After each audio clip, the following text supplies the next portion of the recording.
Bara Ndiaye ak Mati Sarr ñaar ñi nga xam ne ba tey ñu ngi ci loxoy yoon ni ki démb Assise Média amoon na la presse a pensé 6 mots démb ci gàttal def nañu waxtaan wu am solo daal di xool nag métit yeeg gàkk-gàkk yi am ci ëttu taskatu xibaar yi Ajaratu Mami. jërëjëf Nabou. Merci beaucoup donc pour Cheikh Bara et Oustaz Assane ak Mati Sarr. ñu def lu formuler des prières ñaan yàlla ñu génne leen ci fa ñu nekk. et Cheikh Bara également yàlla fëgg boppam te bañ a tëral kenn Oustaz Assane yàlla kàttanal ko dooleel ko ba nattu bi tegu ci kawam sunu borom woyofal ko lool ba keroog muy génn de même que Mati. ñu ngi nuyu également la famille de Oustaz Assane Seck nga xam ne dañuy seetaan également tous les matins ñu ngi leen di ziar bu baax di leen masawu également ci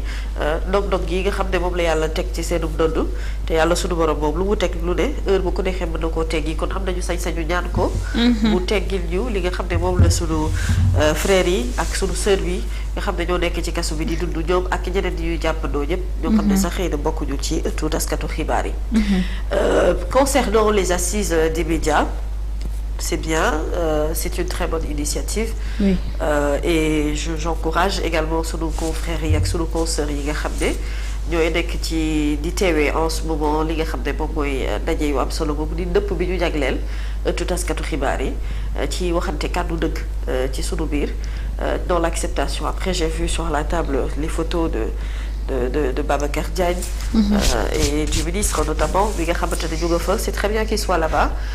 parce que je pense que dinañu am courage jàkkaarloog ñoom wax ci télé yi tëj boobu ba tey et que jaaduwul et que dëppoowul ak yoon. J'espère que durant ces assises sur cette même table bien que ñoo dendandoo dinañu am courage wax leen ne du yoon ci télé boo xamante ne ni enfin ci dëkk boo xamante ne dañ fay woote wàllum démocratie ñu bëggee jëmbal li nga xam ne moom mooy 4e pouvoir wax nañu vraiment avoir le courage de se dire les mots directement. Et j'espère aussi que durant ces assises des médias, ils auront également le courage de dire au ministre que ces journalistes qui sont arrêtés également du yoon dans un état démocratique, qu'on devrait ñu war a dépasser li nga xamante ne moom mooy étape boobu ak stade boobu ñu nekk noonu ci jàpp li nga xam ne moom mooy journalistes yi ak ñi ñu jot a teg loxo ñi nekk ci ëttu taskatu xibaar yi ak ñi nga xamante ne dañ leen di interpeller pour ay problèmes de carte de presse alors que ñu ngi ci procédure te procédure bi jeexagul te ñenn ñi ñu ngi ci wàllu woowee mu bañ a doon prétexte déjà ñaar ñooñu rek bu ñu toogee ci table bi baax nañu soulever parce que j'ai vu et lu également dans nos journaux parcouru un peu li nga xamante ne wax nañu ki ci assise bokk na ci les jeunes reporters conditions yi nga xam ne moom la ñuy liggéeyee la précarité également bi nga xam ne moom moo nekk ci secteur de la presse des médias, les salaires qui ne sont pas bons, d'autres qui ne sont pas payés, les contrats qui ne sont pas signés ak li nga xamante ne moom mooy ak yelleef bi ñu war a jox liggéeykat yépp te lu bari manqué loolu itam waxtaane nañu ko ci li nga xam ne moom mooy dëpp googu assises nationales yi te il faudrait que ñu tirer ci ay conclusions yoo xam ne bu ñu ci jógee d'abord secteur bi daañu ko mën a assainir bu baax a baax. J'ai aussi lu l'avis très vite en passant de Bamba Kassé, secrétaire général du SYNPICS, qui dit qu'on s'arrête, qu'on se regarde les yeux dans les yeux et qu'on pointe du doigt les manquements et obsolescences de notre cadre afin d'imaginer des solutions pérennes et structurelles. C'est très bien. J'espère qu'on aura le courage aussi les yeux dans les yeux ci mënu ma ko tënk nag lii moom wax dëgg yàlla ci wolof mais li mu wax mooy nañu jàkkaarloo ñu waxante dëgg ci biiri bët voilà ma ne ko très bien, c'est très bien que mu am boobule esprit parce que xam naa ne bu ñu jàkkaarloowee di waxante li nga xamante ne moom moo xew ci biiri bët am na lu bëri loo xamante ne war nañ ko mën a waxal aussi li nga xam ne moom mooy du dëgg Bamba Kassé par rapport ak li yenn position yi nga xamante ne gis nañu ko ci waxtu yi nga xam ne journalistes yi soxla woon nañu mu am benn féete ak benn taxawaay bu am solo et que ce soutien là ñenn ci ñun jàpp ne dafa xaw a manqué ci taxawaay ci lu bëri donc ce serait bien que ñu jàkkaarloo également les yeux dans les yeux et qu'on se dise li nga xamante ne moom moo xew xam nga man nag assises yi wax dëgg yàlla Nabou, je ne suis pas partie pour la toute bonne et simple raison que parfois du ma retrouver wu un peu dans l'esprit bi nga xamante ne moom la ñuy demee. Et quand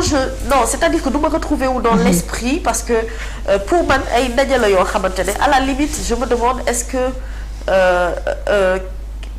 ministère de tutelle est-ce que ñi nga xamante ne ñoo yor wàllu régulation pour le moment teelul woon pour ñu dugg ci biir assises yi wala la limite peut-être bu ñu doon def cérémonie boo xam ne dañoo ñëw pour ubbi dem et que li ñuy ndëpp ci sunu biir mu des ci sunu biir je serai plus à l'aise xaw ma ndax je me fais comprendre. Oui, je te comprends. man yow je li la pense doon que gënal mooy ci forme bi. aspect waaw aspect mën nañu génne li administratif mën a génn mais li nga xamante ne mooy mbuuti problème bi le fond. oui ngeen waxtaanee ko seen biir sans les médias. très bien sans les autorités. oui. Sans les autorités. Parce que le CNRA représente l'autorité étatique. Oui. Le ministère de tutelle représente l'autorité étatique. Et pour maintenant qu'il y a cette autorité qui est encore là, sur la table, comment on peut discuter? Man, je pense que ce linge sale dañu ko war a póotum biir. boo xamante ne ci sunu biir lañuy comme di ba ñu waxante dëgg quoi en vrai.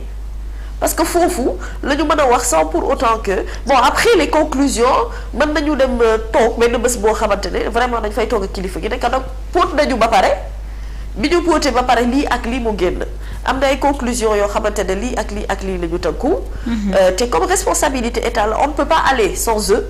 ñoom itam certainement ils peuvent pas aller sans nous mais am na foo xam ne bu ñu fa tolloo pour man bu ñu dee waxtaan bi ci sunu biir la war a tënku. Après j'encourage l'initiative elle est bonne. J'encourage les idées yi nga xamante ne moom moo fay génn j'encourage tous ceux qui y participent ñi nga xamante ne bokk nañu ci ñëpp ci cheminement bi ci organisation bi du début jusqu'à la fin parce que il le faut au moins ñu toog pointer du doigt li nga xamante ne moom mooy metti la situation des jeunes reporters là et ils ne sont pas que les seuls c'est-à-dire que ci biir këru yéene kaay yi nekk ci Sénégal góob yi fi nekk yu war a lijjanti ak a faj moo bari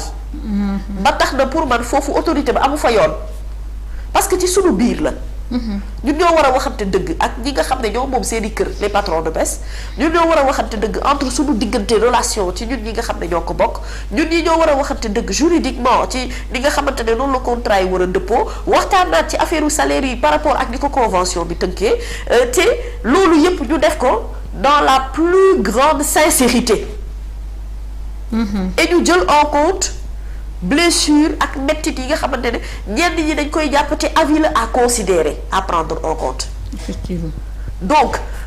d'où justement je ne vois pas l'utilité d'être sur une même table avec l'autorité. Pour man la cérémonie d'ouverture mënoon na yem mu doon coupure de ruban la loolu sax bu boobaa dañ naan dañuy inaugurer benn mbir mais bu ñuy ubbi benn mbir il y a l'aspect bi nga xamante ne c'est l'aspect administratif intellectuel autorité et tout ça mais au-delà de tout cela lu ñuy waxtaanee mu doon loo xamante ne dañu koy tënk suñu biir te mu dëggu. Mais j'encourage l'initiative j'encourage l'esprit bi nga xamante ne moom moo fa nekk parce que l'esprit est de bien faire mooy ñu defaraat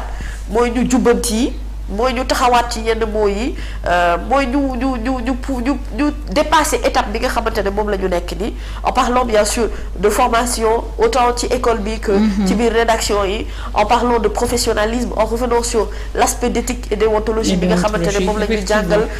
en parlant de traitement de l'information comment le traiter ci période boo xamante ne dëkk bi dafa nekk ci benn situation boo xam ne journalistes yi am na taxawaay bu ñu war a am et au-delà de tout cela dans la formation y intégrer également Naboucor le fait que ñu war a mën a organiser de plus en plus ay séminaires ci ay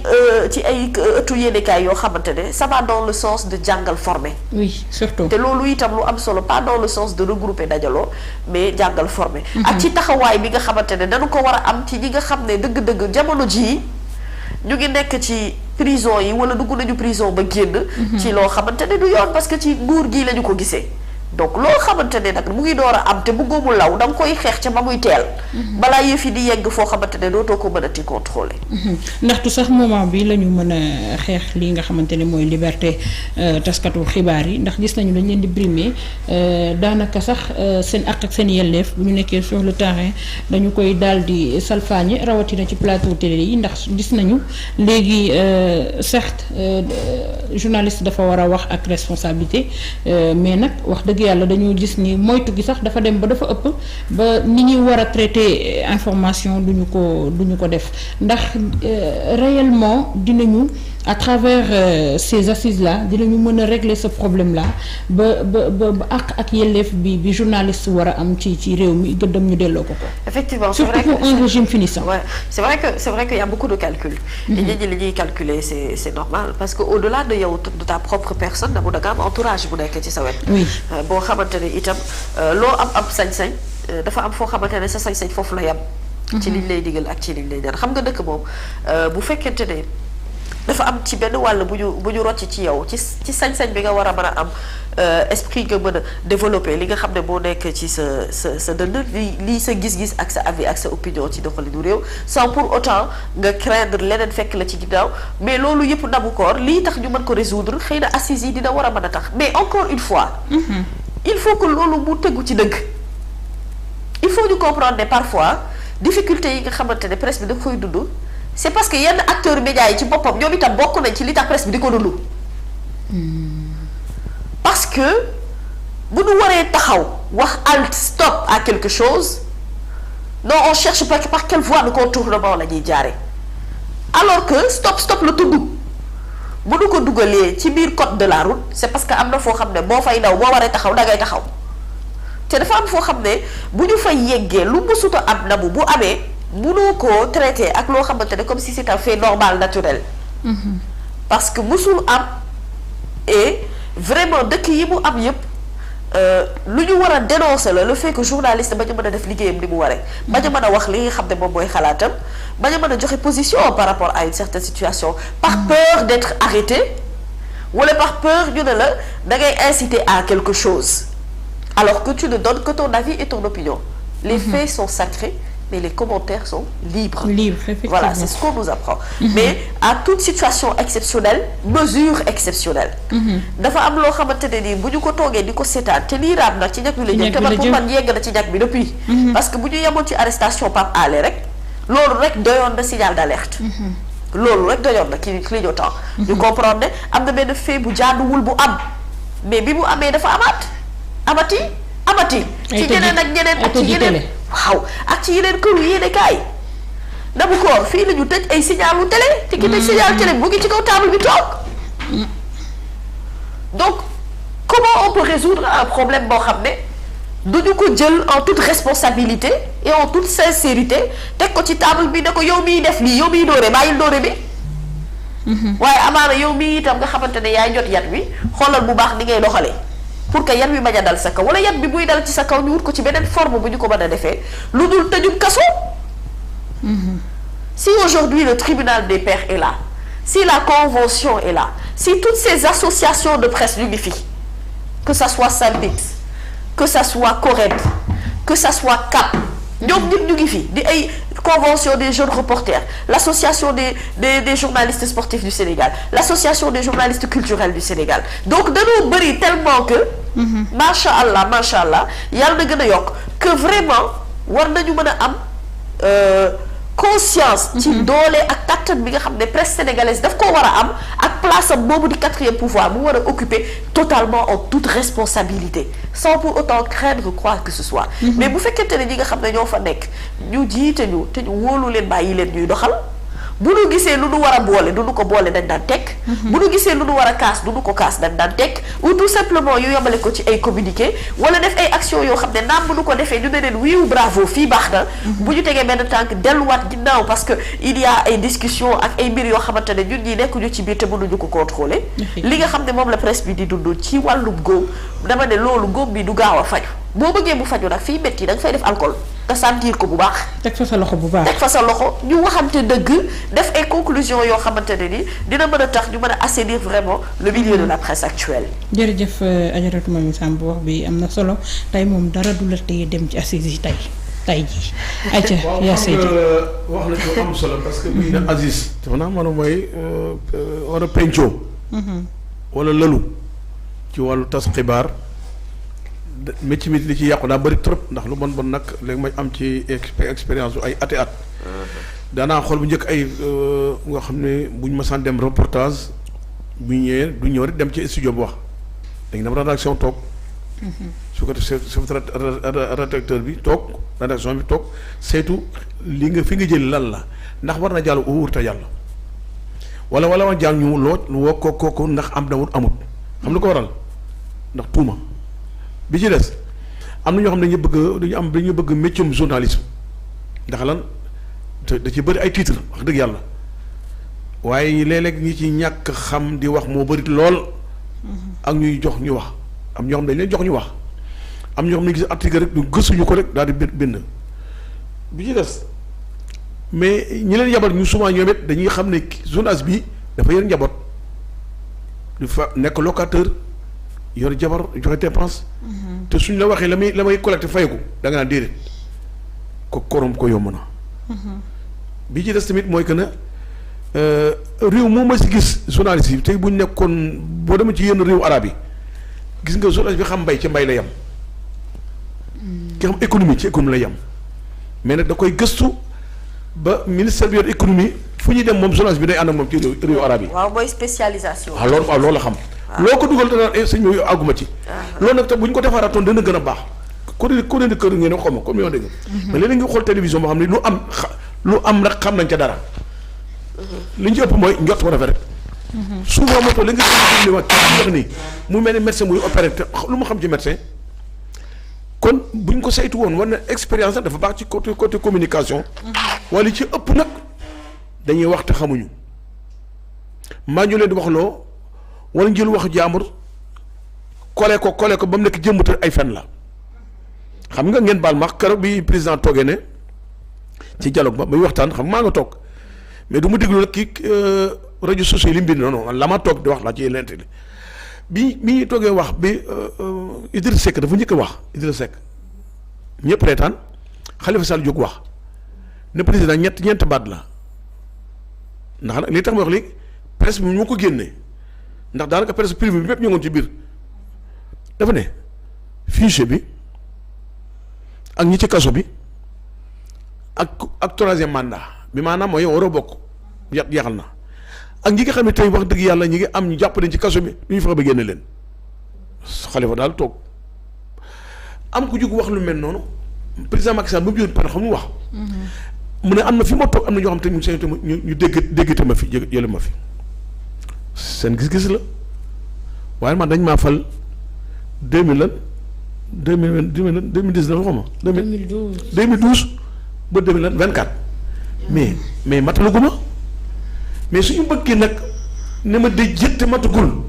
mais da ngeen may ñaan. duñ ko déjjati kay waaye léegi mu jóg moom. waaw non waxee nag kon ma wax loolu bu ngeen ko bëggee da ngeen may ñaan gis nga moo ñaan bii nag lay utiliser fekk la wax dafa nekk comme da ngeen ma bëggati di jotaguma xam nga gis nga dasaa la sababu wax ma dañ ko nëbb. ba tax ba suba si commentaire am ci ma ne demuloo noonu man bu ma toogee. bi maanaam noonu moo tax communication ñun ñuy communiquer war nañu xoolal li ñuy wax waaye moom mi état tamit nay xam ne dafa jaboote. kuy juum jaboote ku réer jaboote ko yàq te jàpp ne nag presse bi léegi rédaction yi yaatu na ku ne bëgg a dugg ci métier mi te amuñu formation communication. wax méthode pédagogie la da nga am pédagogie lu war a wax di nga ko wax ba te du gaañ kii te dëgg lay doon. te yëpp ba tey dafa am formation. mbir mi daal li ma bëgg daal communication presse bi daal mooy que ne ci sëriñ beeg imam beeg oustaz jàng ñëpp ci yem wax dañ koy defar ba mu baax. wax dañ koy waddu ndax yent bi nee na ak kalaamatu tayyibatu sadaqa wax daal jëmm la la koy waddu mooy wax ju rafet. rafet na trop man daal bëggoon naa daal côté communication daal mooy. état ci boppam bu ñu bàyyi lu mu dégg rek na rajax déedéet. état dafa di tey dafa baax.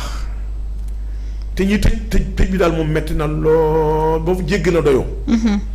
lu ko waral mooy magistrat yi yàgg juge yi màggatuñu. te am na juge boo xam ne fii gi caaro fii imam la. day xutba imam juge la robe lay sol